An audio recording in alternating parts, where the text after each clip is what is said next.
الحمد لله نحمده ونستعينه ونستغفره ونؤمن به ونتوكل عليه ونعوذ بالله من شرور أنفسنا ومن سيئات أعمالنا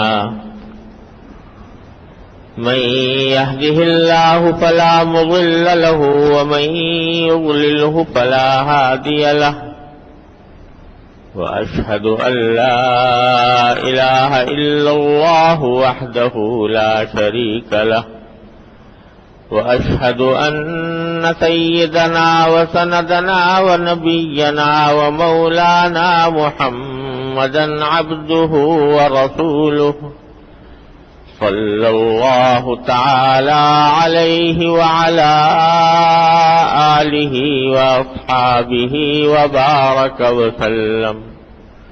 وبارك وسلم تسليما كثيرا. أما بعد فأعوذ بالله من الشيطان الرجيم. بسم الله الرحمن الرحيم. إنا أنزلناه في ليلة القدر وما أدراك ما ليلة القدر. ليلة القدر خير من 1000 شهر. تنزل الملائكة والروح فيها بإذن ربهم من كل أمر. سلام هي حتى مطلع الفجر.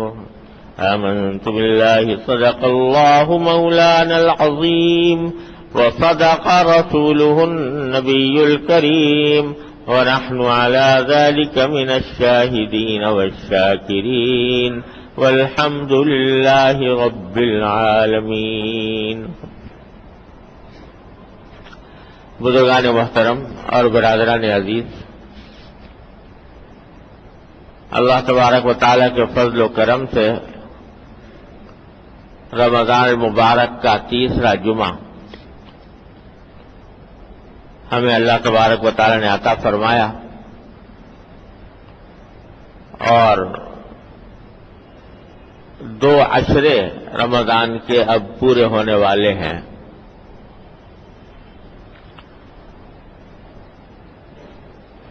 جیسا کہ پچھلے جمعہ میں بھی میں نے عرض کیا تھا، یہ رمضان کا مہینہ در حقیقت ایمان والوں کے لیے ایک تربیتی کورس ہے. یہ ایک سمجھنا چاہیے کہ ایک ٹریننگ کا ایک مرحلہ ہے جس سے اصحاب ایمان کو گزارا جاتا ہے. اور جیسا کہ قرآن کریم کی آیت میں فرمایا، یا ایھا الذین آمنوا کتب علیکم الصیام کما کتب علی الذین من قبلکم لعلکم تتقون، کہ ہم نے روزے تم پر اس لیے فرض کیے ہیں تاکہ تمہارے اندر تقوی پیدا ہو. تمہیں بھوکا رکھنا مقصود نہیں، پیاسا رکھنا مقصود نہیں،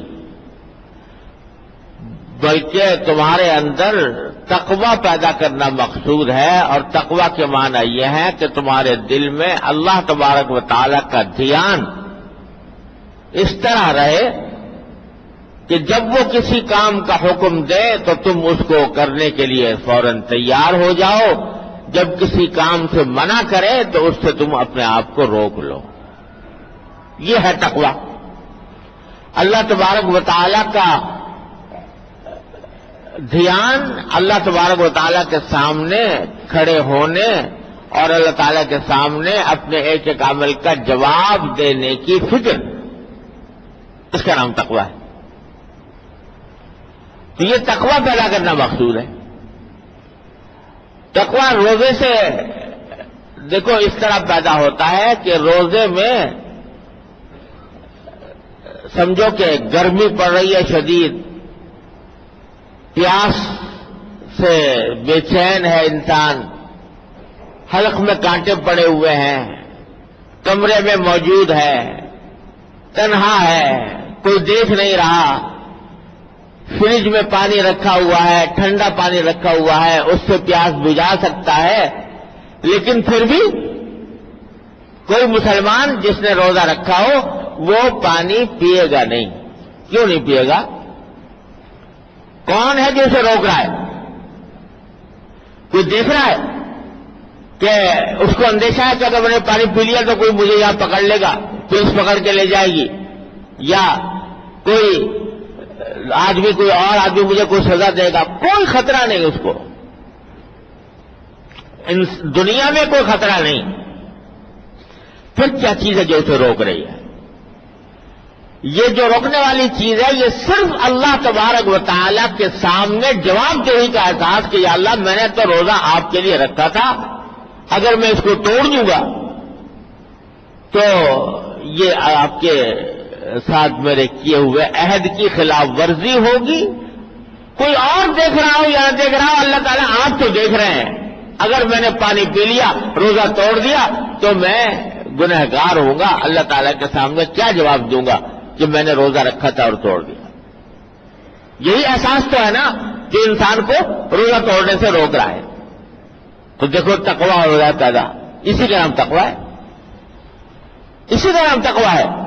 تو قرآن یہ کہتا ہے کہ ہم تمہیں روزے اس لیے رکھوا رہے ہیں تاکہ تمہارے اندر تقویٰ پیدا ہو۔ یہ تقویٰ پیدا ہو رہا ہے تمہارے اندر، اس تقوی کو ذرا آگے بڑھاؤ، اس تقوی کو ذرا سا اور آگے بڑھاؤ۔ ابھی تو روزہ رکھا تھا اور اس میں کھانے پینے سے پرہیز کیا تھا، اب حرام چیزوں سے جب باہر نکلو تو حرام سے پرہیز بھی۔ جس خدا کی خاطر تم نے کھانا چھوڑا، جس خدا کی خاطر تم نے پینا چھوڑا، جس خدا کی خاطر تم نے نفسانی خواہشات کو پورا کرنا چھوڑا، وہی خدا تو کیا رمضان میں ہے؟ بس رمضان کے بعد نہیں ہے؟ رمضان کے بعد بھی ہے کہ نہیں؟ جب رمضان کے بعد بھی ہے اور رمضان میں بھی ہے، رمضان کے بعد بھی ہے، تو پھر جس خدا کی خاطر تم نے حلال چیزیں چھوڑی تھی، کھانا حلال کا چھوڑ دیا، پینا حلال کا چھوڑ دیا، اپنی بیوی سے خواہشات پوری کرنا حلال تھا وہ چھوڑ دیا، تو اب اگر حرام چیزیں بھی نہیں چھوڑو گے اللہ کے لیے، یہ احساس تمہارے دل میں پیدا ہوگا۔ اس لیے پیدا کرنا مقصود ہے۔ تو ہر آدمی ذرا اپنا جائزہ لے کر دیکھے اور اپنے آپ کو ٹٹول کر دیکھے، اپنے گریبان میں منہ ڈال کر دیکھے کہ آیا اس رمضان کے ٹریننگ کورس سے گزرنے کے بعد، اس تربیتی نظام سے گزرنے کے بعد کوئی تقویٰ کی شمع دل میں روشن ہو رہی ہے کہ نہیں؟ تقویٰ کی شمع کوئی دل میں روشن ہو رہی ہے کہ نہیں؟ اللہ تعالیٰ کے سامنے جواب دہی کا احساس جاگ رہا ہے کہ نہیں؟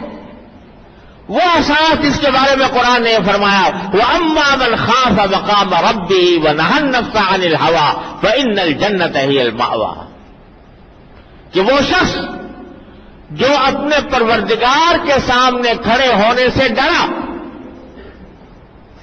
من خاف مقام ربه، اپنے پروردگار کے سامنے کھڑا ہونے سے ڈرا، وَنَهَى النَّفْسَ عَنِ الْهَوَىٰ، اور اپنے نفس کو، اپنے آپ کو اس نے خواہشات کے پیچھے چلنے سے روکا، خواہشات کا غلام بننے سے روکا، خواہشات کا بندہ بننے سے روکا۔ خواہش تو انسان کی لے جاتی ہے، کہیں سے کہیں لے جاتی ہے انسان کو کھینچ کر۔ اگر انسان ہر وقت اپنے خواہشات کے پیچھے ہی چلتا رہے، خواہشات ہی کو اپنا معبود بنا لے، خواہشات ہی کو اپنا خدا بنا لے، جو دل میں آیا کر گزرا، جو دل میں آیا کر گزرا، یہ دیکھے بغیر کہ حلال ہے یا حرام، یہ دیکھے بغیر کہ اللہ کو ناراض کرنے والا ہے یا اللہ کو راضی کرنے والا ہے، اللہ تعالیٰ کے سامنے کھڑے ہو کر مجھے اس کا کیا جواب دینا ہے، یہ دیکھے بغیر آدمی گزرتا جا رہا ہے، خواہشات میں بہتا جا رہا ہے، اللہ بچائے، تو وہ بڑا خطرناک معاملہ۔ حدیث میں فرمایا نبی کریم صلی اللہ علیہ وسلم نے کہ سب سے عاجز شخص وہ ہے، اب فرمایا الکیس من دان نفسہ وعمل لما بعد الموت، عقل مند تو وہ ہے جو اپنے نفس کو قابو میں کرے اور نفس کو قابو کر کے ما بعد الموت کے لیے اس کو تیار کرے، مرنے کے بعد کی زندگی کے لیے تیار کرے۔ عقل مند تو وہ ہے، اور عاجز وہ ہے من اتبع نفسہ ہواہا وتمنى علی اللہ، کہ جس نے اپنے نفس کو خواہشات کے پیچھے لگا دیا، جو خواہش پیدا ہو رہی ہے اس کے اوپر عمل کر رہا ہے، جو دل میں آ رہا ہے کر گزر رہا ہے، تو فرمایا یہ تو کر رہا ہے وتمنى علی اللہ، اور اللہ پر تمنا ہے، آرزویں باندھنے بیٹھا ہے کہ اللہ میں میری مغفرت کر دے گا۔ لوگ سمجھتے ہیں گناہ کرتے کہیں اور کہتے ہیں ان اللہ غفور رحیم، اللہ تعالیٰ بہت مغفرت کرنے والا ہے، رحم کرنے والا ہے، کرتے رہو، گناہ کرتے رہو، مغفرت کرنے والا ہے، رحمت کرنے والا ہے، اللہ بچائے۔ تمنا علی اللہ اس کو کہتے ہیں، حدیث میں فرمایا کہ یہ وہ ہے جو اپنے آپ کو بندہ تو بنا رکھا ہے خواہشات نفس کا، اور آرزویں لگائے بیٹھا ہے اللہ کے ساتھ کہ اللہ مجھے معاف کر دیں گے۔ ارے ٹھیک ہے، اللہ تعالیٰ بڑے غفور رحیم ہیں، بڑے معاف کرنے والے ہیں، بڑے بخشنے والے ہیں، لیکن بے فکر انسان کو نہیں، اس کو نہیں جس کو فکر ہی نہ ہو اپنے اللہ کے پاس جانے کی، جس کو یہ فکر ہی نہ ہو کہ ایک دن مجھے اللہ تبارک و تعالیٰ کے سامنے کھڑا ہونا ہے اور اپنے ایک ایک اعمال کا جواب دینا ہے، اس کو نہیں۔ ہاں اس کو کہ جس کو فکر ہے، ڈر لگا ہوا ہے، خوف ہے، یا اللہ میں آپ کے سامنے کھڑا ہوں گا تو کیا جواب دوں گا۔ کبھی بشری تقاضے سے انسان سے کبھی غلطی بھی ہو گئی، توبہ کر لی، استغفار کر لیا، اللہ تعالیٰ معاف کرنے والے، لیکن بے فکری، غفلت، بے پرواہی، کچھ پتہ ہی نہیں کہ مرنے کے بعد کیا ہونے والا ہے، اور کوئی فکر ہی نہیں کہ اللہ تعالیٰ کے سامنے کھڑا ہونا ہے، اللہ تعالیٰ محفوظ رکھے۔ فَأَمَّا مَنْ طَغَىٰ وَآثَرَ الْحَيَاةَ الدُّنْيَا فَإِنَّ الْجَحِيمَ هِيَ الْمَأْوَىٰ، اسی صورت میں اللہ تعالیٰ فرماتے ہیں جو سرکشی کرے سرکشی کا معنی یہی ہے کہ نہیں میں نہیں مانتا، میں تو جو کر رہا ہوں وہ کرتا رہوں گا، سرکشی کرے، وآثر الحیات الدنیا، اور دنیاوی زندگی کو ترجیح دے کہ بس دنیا ہی ہے میرے لیے، دنیا بہتر بنا لوں، جس سے بہتر بے سب سے زیادہ پیسہ زیادہ اکٹھا کر لوں، مال دولت زیادہ اکٹھا کر لوں، لوگوں کے اندر شہرت زیادہ پیدا کر لوں، بنگلہ اچھا بنا لوں، لذتیں زیادہ سے زیادہ حاصل کر لوں، بس اس فکر میں لگا ہوا ہے، مرنے کے بعد کی کوئی فکر نہیں، اللہ بچائے۔ طغیٰ وآثر الحیات الدنیا فإن الجحیم ہی المأویٰ، اس کا ٹھکانہ تو جہنم ہی ہے بھائی، قرآن کریم کہتا ہے۔ ہاں اما من خاف مقام ربہ، جو اپنے پروردگار کے سامنے کھڑا ہونے سے ڈرا، ونہى النفس عن الہویٰ، اور خواہشات سے اپنے آپ کو روکا، فإن الجنۃ ہی المأویٰ، تو پھر جنت اس کا ٹھکانہ ہے۔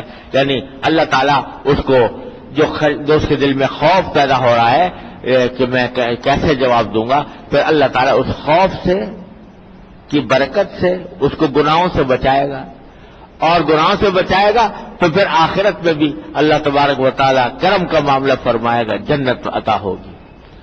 یہ ہے سارا فلسفہ ان روزوں کا، تقویٰ کی ٹریننگ دینا۔ تو اب دیکھنا یہ ہے کہ بھائی کس حد تک ہم یہ تقویٰ کے، میں نے عرض کیا تھا کہ بھائی رمضان اس طرح گزارنے کا تہیہ کر لیں کہ کوئی گناہ نہیں ہوگا،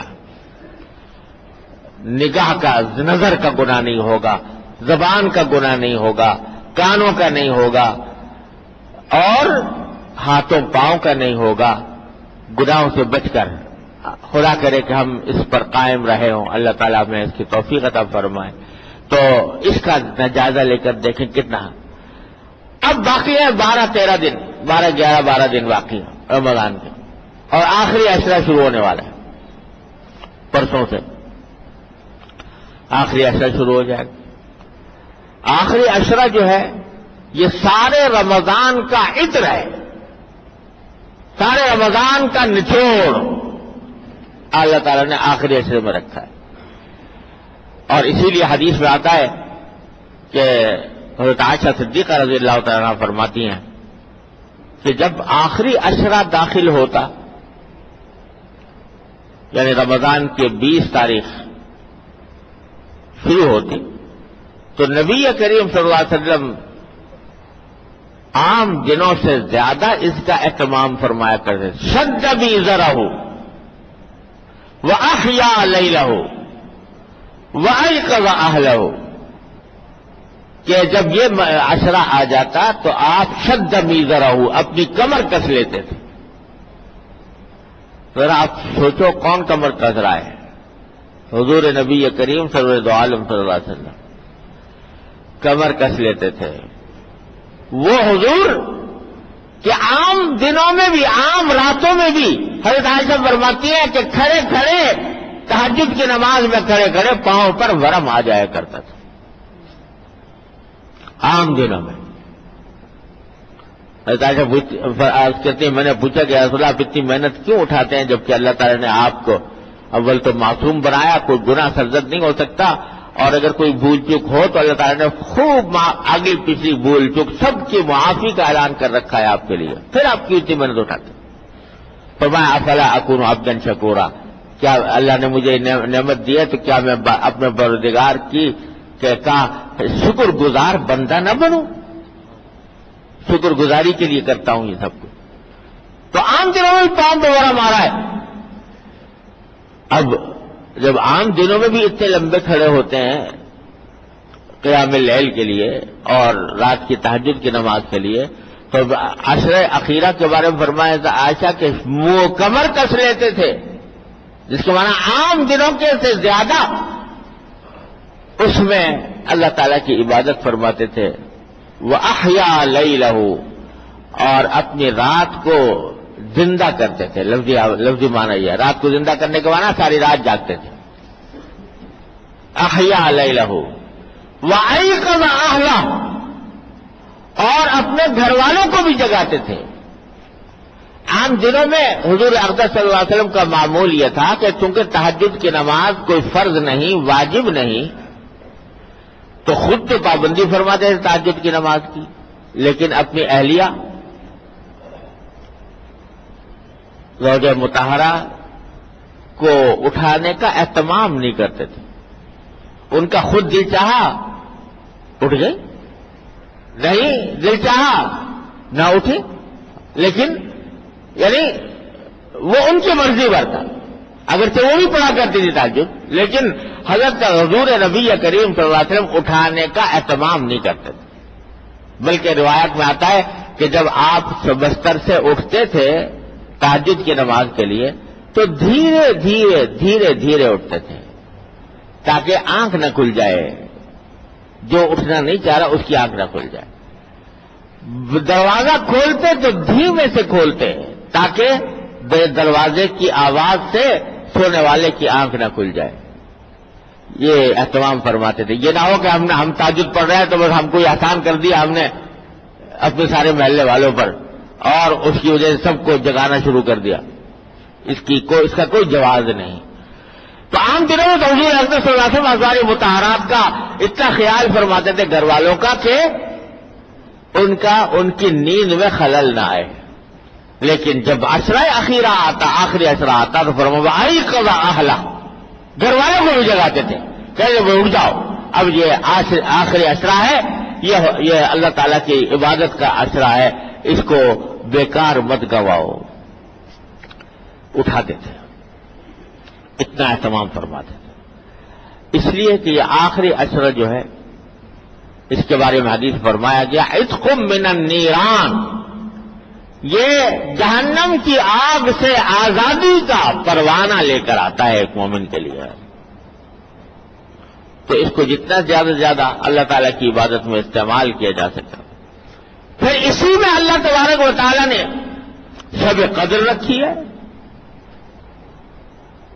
قرآن میں فرمایا کہ ہم نے یہ قرآن نازل کیا تمہارے اوپر شب قدر میں، لیلۃ القدر میں. پھر کیا فرماتے ہیں وما ادراک ما لیلۃ القدر، تمہیں کیا بتا لیلۃ القدر کیا چیز ہے، یعنی تم اندازہ نہیں لگا سکتے، تم سوچ نہیں سکتے، تمہارا تصور اس جگہ نہیں جا سکتا جہاں اللہ تعالیٰ نے لیلۃ القدر کا مقام رکھا ہے۔ ما ادراک ما لیلۃ القدر، تمہیں کیا پتا لیلۃ القدر کیا ہے؟ اللہ اکبر، کس سے خطاب ہو رہا ہے؟ اللہ تعالیٰ کس سے فرما رہے ہیں تمہیں کیا پتا؟ کس سے فرما رہے ہیں؟ حضور اقدس نبی کریم سرور عالم صلی اللہ علیہ وسلم فرمائے تمہیں کیا پتا کہ لیلۃ القدر کیا ہے؟ جب حضور کے بارے میں فرمانے تمہیں کیا پتا، جس کا جو سارے اولین و آخرین کے علوم کے جامع ہیں، ان کے بارے میں ان سے فرمایا آپ کو کیا پتا؟ یعنی آپ بھی اس کی صحیح قدر منزلت، اس کے صحیح درجے کا اندازہ نہیں کر سکتے۔ ما ادراک ما لیلۃ القدر، لیلۃ القدر خیر من الف شہر، لیلۃ القدر جو ہے وہ 1000 مہینے سے بہتر ہے، 1000 مہینے کے برابر نہیں، 1000 مہینے سے بہتر۔ اور بہتر بھی قرآن کریم میں جو خیر کا لفظ استعمال ہوا ہے کہ تھوڑا بہت 19-20 کا فرق ہو تو وہاں خیر نہیں کہتے، بڑا فرق ہو کہیں بہتر ہے 1000 مہینے سے۔ یعنی اس ایک رات میں عبادت کر لینا، اس ایک رات میں عبادت کر لینا 1000 مہینے میں 1000 مہینے تک عبادت کرنے سے بھی بہتر ہے، زیادہ ثواب ملتا ہے، زیادہ اجر حاصل ہوتا ہے۔ البتہ اللہ تعالیٰ نے اس کو تھوڑا سا پردہ رکھا ہے، اس میں اتنی بڑی نعمت 1000 مہینے سے زیادہ دے دیتے آپ کو، ایسے ہی مفت میں دے دیتے، اسی طرح کہ تمہیں کچھ ہلدی لگے نہ پٹکڑی یہ سب قدر حاصل ہو جائے۔ تو اس لیے یہ کہا کہ نہیں، متعین طور پر نہیں بتاتے تمہیں۔ عشر اخیرہ ہے رمضان کا، اس کی طاق راتوں میں سے کسی رات میں شب قدر ہو سکتا ہے 21 ہو سکتا ہے 23 ہو سکتا ہے 25 ہو 27 ہو 29 ہو، کوئی بھی ان میں سے ہو سکتی ہے۔ پردہ رکھا اللہ تعالیٰ، ارے اتنی بڑی نعمت ہے تو ویسے ہی بیٹھے بٹھائے حاصل ہو جائے، کچھ تھوڑی سی محنت کرو کہ 10 راتیں نہ صحیح 5 راتیں اسی کی تلاش میں گزار دو اللہ تعالیٰ کے سامنے، تو 5 راتیں گزارو گے یقیناً اس میں شب قدر بھی حاصل ہو جائے گی۔ اور ویسے بزرگوں نے فرمایا کہ کبھی ایک رات میں ہوتی ہے، کبھی دوسری میں ہوتی، کبھی 21 میں، کبھی 27 میں، کبھی 25 میں، کبھی 27 میں، کبھی 29 میں، ان میں سے ہر ایک میں ہونے کا احتمال ہے، لہذا ہر رات کو غنیمت سمجھ کر استعمال کرنا چاہیے۔ اور بھائی غنیمت، جیسا میں نے پہلے شب برات کے بارے میں بھی شاید عرض کیا تھا کہ ایسا نہ ہو کہ یہ رات جو ہے یہ میلوں ٹھیلوں میں گزر جائے، دعوتوں میں گزر جائے، جلسوں تقریروں میں گزر جائے۔ یہ رات اس کام کے لیے نہیں ہے کہ اس میں کوئی میلہ جمایا جائے، اس میں کوئی جلسہ اٹھایا جائے، جلوس نکالا جائے، اس میں دیگیں چڑھائی جائیں، درخت خان بچھائے جائیں، لوگوں کو دعوتیں دی جائیں، اسی چکر میں ساری رات گزر جائے۔ ارے یہ تو اس کام کے لیے ہے کہ بندہ ہو اس کا اللہ ہو، بس تیسرا کوئی نہ ہو۔ اللہ تبارک و تعالیٰ کے بارگاہ میں حاضر ہو، جتنا ہو سکے نفلیں پڑھو، اللہ تعالیٰ کے سامنے حاضر ہو، اللہ تعالیٰ کے سامنے نفلیں پڑھو، لمبی صورتیں پڑھو، لمبے رکوع لمبے سجدے کرو جتنے ہو سکے، اور قرآن کریم کی تلاوت کرو، اللہ تعالیٰ کا ذکر کرو، سبحان اللہ والحمدللہ ولا الہ الا اللہ واللہ اکبر، تیسرا کلمہ لا الہ الا اللہ انت وحدک لا شریک لک استغفرک واتوب الیک استغفار، اور جو ہے چوتھا کلمہ اور درود شریف، یہ چلتے پھرتے اٹھتے بیٹھتے بھی پڑھتے رہو۔ اور سب سے بڑی بات یہ کہ خوب دعا کرو، اللہ میں خوب دعائیں کرو، یہ مانگنے کی رات ہے، اور یہ وہ کریم ایسا کریم ہے کہ جو مانگنے پر مستقل عبادت کا ثواب ہے۔ یا اللہ مجھے اپنے رحمت سے رزق دے دے، اپنے لیے رزق کھانا مانگ رہا ہے آدمی، اس پر بھی ثواب۔ یا اللہ میرا قرضہ ادا کروا دے، یہ کہہ رہا ہے اپنی ذاتی ضرورت اللہ تعالیٰ کے سامنے پیش کر رہا ہے، اس پر بھی ثواب۔ اپنی دنیاوی ضروریات مانگنے پر بھی ثواب، وہ مستقل عبادت میں لکھا جاتا ہے۔ جو چیز آپ مانگ رہے ہو انشاءاللہ وہ بھی ملے گی اگر آپ کے حق میں بہتر ہوگی. اگر آپ کے حق میں بہتر نہ ہوئی اللہ تعالیٰ اس سے بہتر چیز دے دیں گے. لیکن ثواب کہیں نہیں گیا.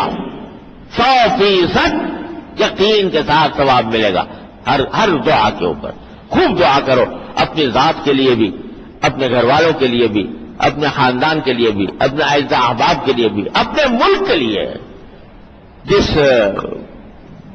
جن مختلف بلاؤں میں اور فتنوں میں ہمارا ملک گھرا ہوا ہے چاروں طرف سے, اندرونی بیرونی خطرات کا نشانہ بنا ہوا ہے.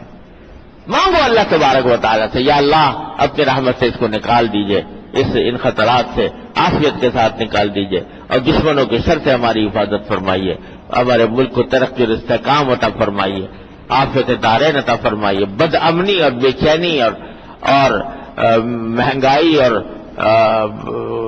قحط, ان چیزوں سے اے اللہ اپنی رحمت سے نجات دو. یہ مانگو اللہ تعالیٰ سے, جتنا ہو سکے مانگو ان راتوں میں.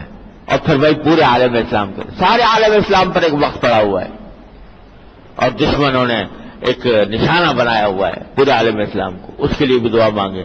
اس طرح یہ راتیں گزارنی چاہیے. اللہ تبارک و تعالیٰ اپنے فضل و کرم سے, اپنی رحمت سے ہم سب کو ان اوقات رمضان سے صحیح فائدہ اٹھانے کی توفیق عطا فرمائے, ان کے صحیح قدر پہچاننے کی توفیق عطا فرمائے. اور اللہ تعالیٰ اس رمضان جب رخصت ہو تو اللہ تعالیٰ ہم سب کی گردنوں کو جہنم سے اللہ تعالیٰ آزاد کر چکا ہو. آمین. واخر دعوانا الحمدللہ.